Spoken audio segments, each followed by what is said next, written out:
I know it's a bit rainy outside, but that's okay. We are back at home, Capital One Arena, ready to take on the Utah Jazz for the first time this year. Let's see if we can get us a dub for DC before we head out on this road. When it comes to players, they're always ready, including this man right here. He's going to be a part of our pregame conversation. That's Justin Champagnie. Corey Kispert showing up with a new look. I like the camo blazers, sir. Chris Middleton had 16 to lead the team in the last game. We'll talk about him. And that gentleman right there, I wonder what his shirt says. Can anybody help me? I don't know. Can he send us one? Yeah, right? Pregame. No.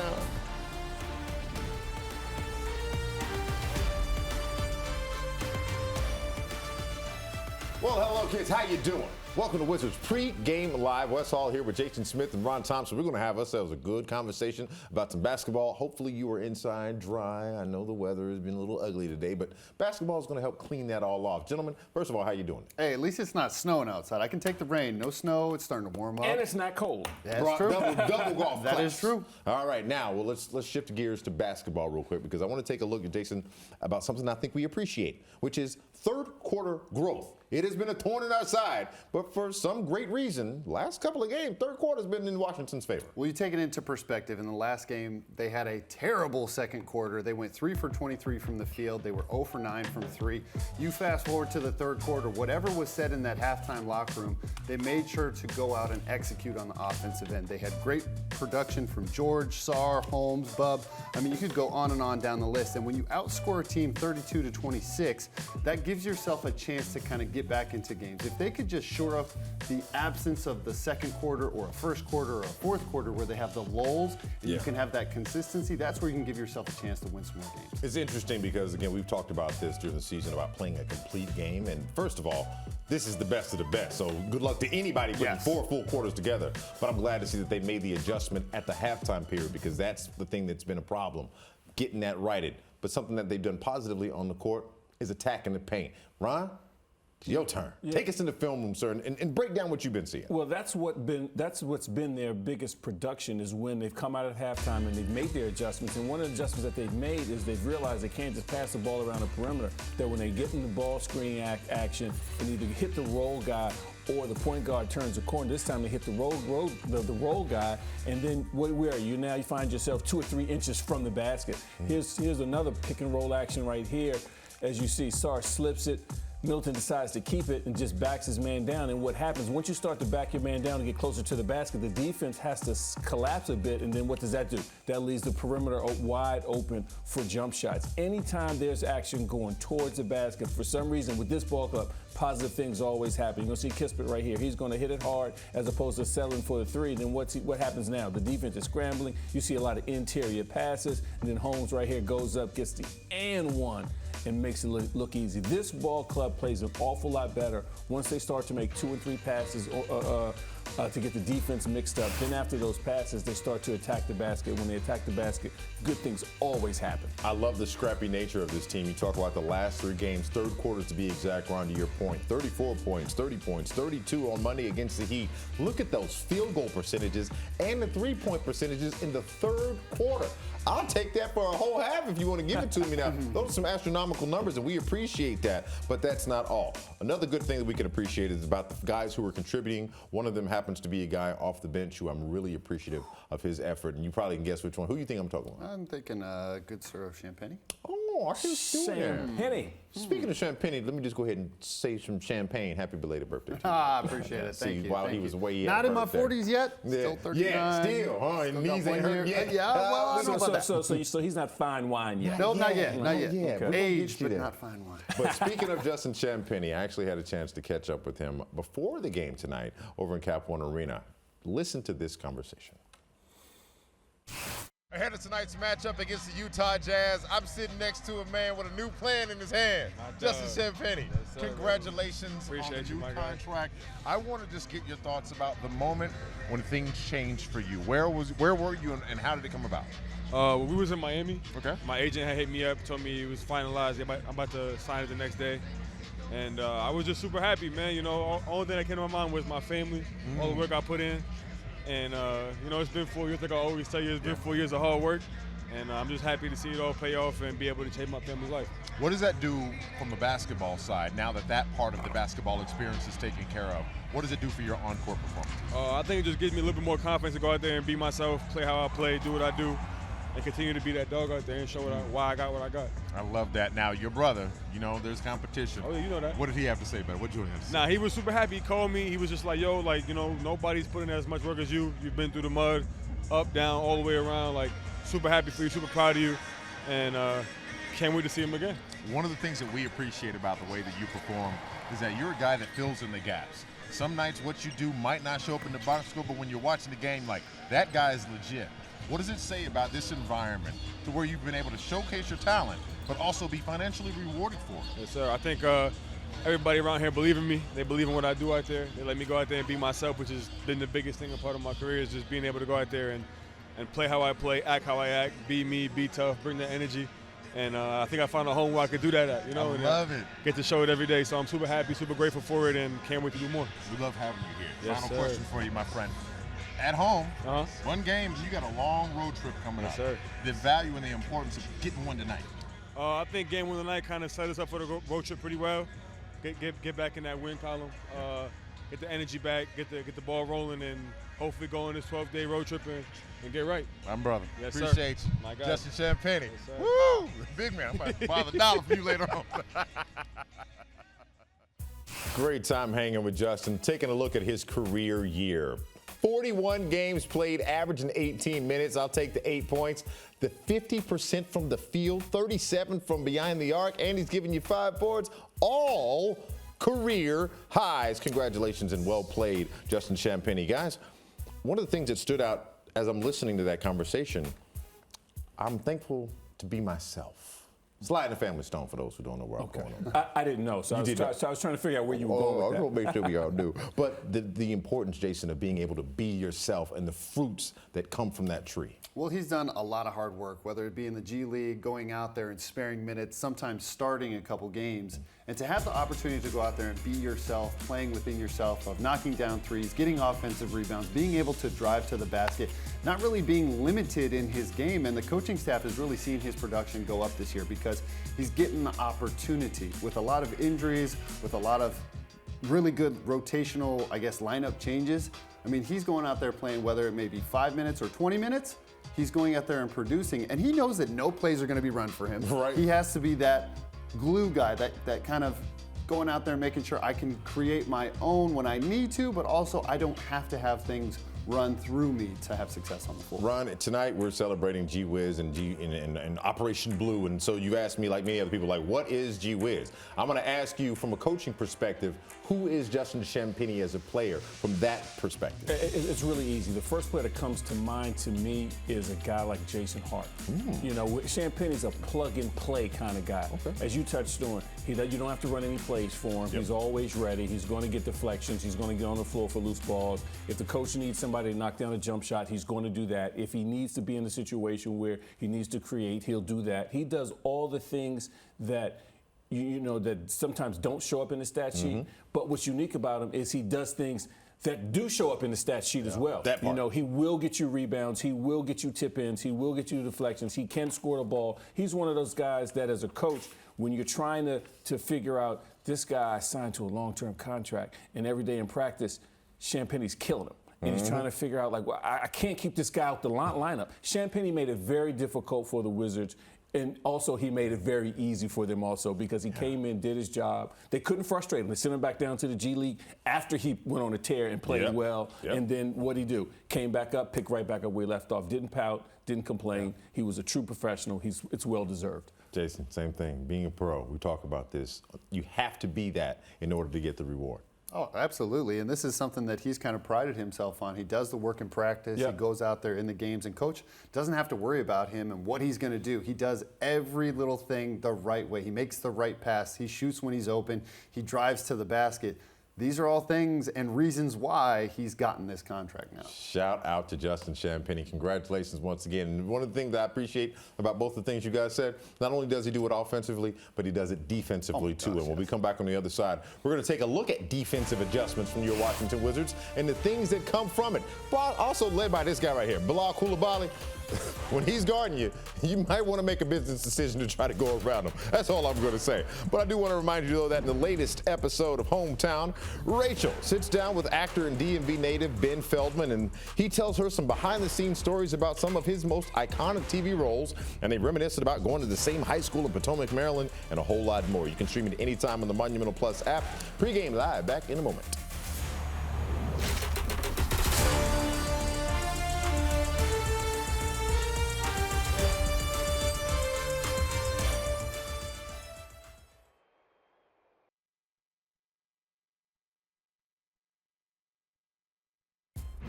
Welcome back. Wizards pregame live. Bilal Coulibaly getting warmed up with our countdown to tip-off has us just under 16 and a half minutes. You know what I love about Bilal? Top 5 among second-year players in points, rebounds, assists, steals, and blocks. Well played by Bilal Coulibaly. The best thing about him is that the future is bright for this young man. We appreciate having him on our team. But here on Pregame Live, we got to keep the conversation going, but we're going to shift gears to defense. Why? Because Megan McPeak, your Wizards sideline reporter, has a little insight on what the Wizards have been able to do defensively. Megan, regale me with what they're being able to do on the defensive side of the ball.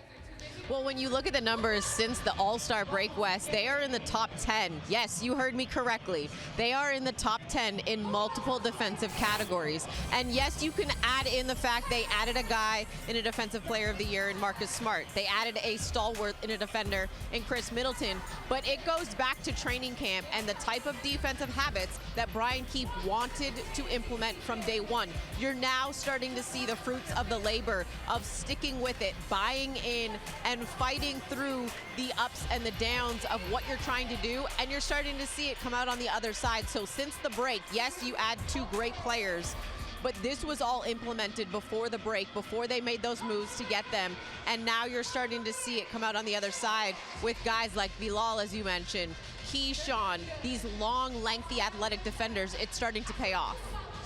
You know what? I'm also appreciating the fact, Megan, that they don't get in foul trouble either. You can play intense defense, but you can also not put yourself in a compromising position, and they're able to do that too, right? Yes, and that's something, quite frankly, they have all been very candid, about this, especially Keyshawn George. He has probably been the one who it has affected the most with regards to getting in early foul trouble, especially early on in his rookie season. However, he has started to now learn how to play aggressive while not getting himself caught in the cookie jar, being able to play the angles, play the passing lanes. And a lot of that has also been him being willing to be coached, him being willing to ask questions of Justin Champagnie, of a guy like Marcus Smart, because who better to learn from than a Defensive Player of the Year, especially a guy who won it as a guard. And you're starting to see that as well too, especially in my opinion, with the way that these guys, not just Keyshawn, not just Marcus, we've seen it from Bub, we've seen it from Justin all season long, with the way that they read the angles in when and when not to strip the ball or make an attempt to strip a ball to try and get a turnover and go the opposite way. When you're looking at the defensive matchups that are on the table for Washington tonight, is there any particular matchup that we really need to focus on? I wouldn't say there's a specific one-on-one type of matchup, because Utah is very, very limited with all of their injuries that they have tonight. And I understand the Wizards have some injuries as well too. However, Brian Keefe said before the game, it's not just one guy, it's not just one matchup. In order for us to continue building these right habits that they have consistently said they want to build, sustaining, successful habits, you've got to do it defensively. So he wants to see another game where it is team-oriented defense. That's when they have been at their best, when all 5 guys are on a string, when they know the assignments, when they know the coverages, and when they know what they are switching, who they are switching, when and when not to. I think the communication is going to be really key tonight, but I don't think there's one specific matchup, Wes, that sticks out to me. It's all 5 guys. You've got to, as bad as it sounds, Wes, you know this, and the guys in the studio know this as well too. When a team is down, you got to take advantage, put your foot on the throat, and send a message. Teamwork makes the dream work, and trying to get one tonight here before we head out on the road. Megan McPeak, our Wizards sideline reporter, we appreciate you hanging out on Pregame. Thanks, Wes. As always, good to have Megan joining us, giving us some insight on the defensive side of the ball. But coming up on the other side, we got to get ready for some more pregame action. Tip-off not far away, but right now I can remind you, Monumental Game Center presented by BetMGM. It is here. QR code on your screen. Scan it. In-game betting odds, real-time stats, and live Wizards trivia right now during the game. So go ahead, download that, and enjoy the Monumental Game Center here on Monumental Sports Network.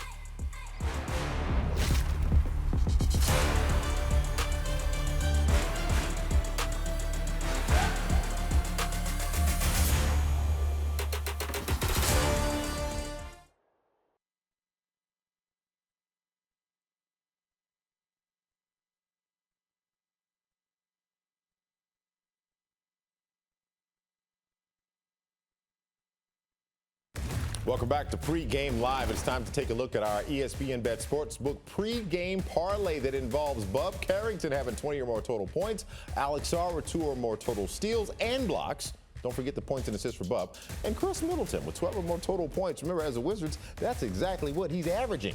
Total $375. That's a $47.45 payout on a $10 bet, which, as we're thinking about ESPN Bet Sportsbook, I can remind you that it is now live across the DMV, and you can sign up with the promo code WIZARD and claim your new player offers today. Well, since we brought up Chris Middleton, how about we have a deeper discussion on exactly what he does? Ron, I'm coming to you first on this one. Mm-hmm.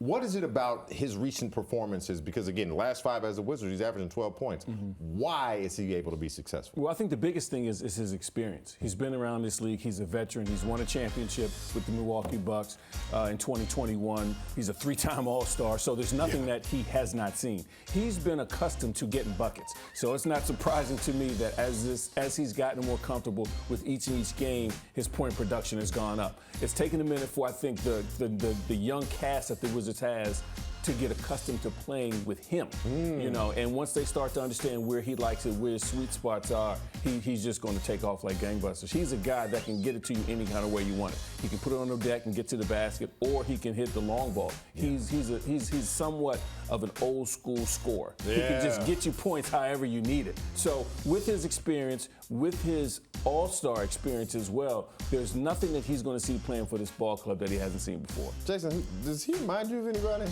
You know, I said this during the break, and I got a little bit of a funny look from you two, but for me, Malcolm Brogdon is kind of a symbiotic relationship with him because his poise? The poise out there on the floor. When there's chaos going on, and he's getting out in sense. Transition and he gets the ball. Now, granted, he can get out in transition and he can run with the best of them, but he slows the ball down. He realizes the importance of a half-court offense, of getting multiple passes, of making sure that the ball is moving. Because when he's in pick and roll, you can see that the defense is very concerned about him. They want to make sure that they take away that number one option. Well, he doesn't really care about that. He's worried about his team having success. He'll get it to the big, roll into the basket, and like you had in your film room, that collapses the defense. It makes the defense work even that much more. And he continues to be in the right spots on offense, but also on the defensive end. The communication, along with Marcus Smart, I mean, that's just 2 veteran players going out there and playing the right way. You led me right into the place I wanted to go. Thank you, sir. Because, see, last time it was Chris Cross will make it jump. You know what I'm saying? I like that. Chris Middleton will make you jump. I like that graphic. I see that right there.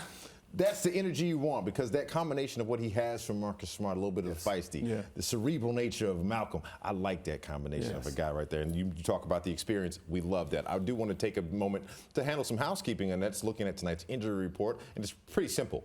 Who's in, who's out? In, Keyshawn George. Remember, he took a bad spill the other game. Glad he's happy. Glad he's healthy and available. Who's out? Rashawn Holmes. We saw the knee knock that he also had in the same game. Stayed in the game. But unfortunately not available for him tonight. But let's take a look at our starting 5 for tonight, guys, because I think we've seen this one before. Here's what's cool about our starting 5. Ron, I'm coming to you with this one. You see that lineup, right? Yeah. You see that vet right there in the middle. Right in the middle. Like, right in the middle. That's a shining star right there. The importance of these young guys learning, as you said, how to play with Chris quickly. The importance of it is he's such a valuable piece, as you touched on, in terms of his versatility and the multitude of things that he can do on the floor. Once they start to understand where he likes it, his value, when he comes off the pick and roll, they understand that they should space, because he's the kind of guy that if he comes off the pick and roll, he can take the shot. but because his tempo is a little slower at That's what I times, was thinking. he'll take his time, back you down, and then go to work. So they're learning his tempo, his pace, his speed, and then they're learning how they can fit in. Because when you have a 3-time All-Star and an NBA champion, you need to figure out how to play with him. He don't need to figure out how to play with you. Hey, Jason, to his point real quick about how important is it for young players to learn pace at this game? They got youth and athleticism, but sometimes you got to slow down. Sometimes you got to slow down and really kind of take it all in and make sure that you go out there and play the right way, because yes, you can play with a lot of pace and get out in transition, but if you can go out there like a Chris Middleton and calm yourself down in a half-court offense, play within the game, make sure you're moving the ball from side to side and collapsing the defense by getting into the paint, that's something that's really valuable, and I think Chris Middleton will calm these guys down and point them in the right direction. Guys, I'm loving it. Let's get to the action, man. I'm ready to watch some basketball. Let's get to the crossover. I need Chris Miller and Christy Weather-Scott in the chair today. Christy, I'm coming to you. It's quite simple. Wizards got a long road trip coming up. How do we get a dub in D.C. tonight, ma'am? Well, it's going to be based on pace. Which team can push the tempo better, and that is all predicated upon who can crash the glass best. You're looking at a team in Utah who is 5th best in offensive boards. That's possession work. They are 8th best in defensive rebounding. That's also possession work. The Utah Jazz has 87.5% of their offense not available tonight. Punch them in the face, get them out of here so we can get on the plane Friday to Toronto. It's as simple as that. They've got over 90-plus points out of their lineup tonight. Wizards, go get them. Go get them. It's the Wizards and Jazz coming up. Don't actually punch them in the face, but you know what I mean. The game is yours. Coming up next, George will do it. It's coming up next here on Monumental Sports Network.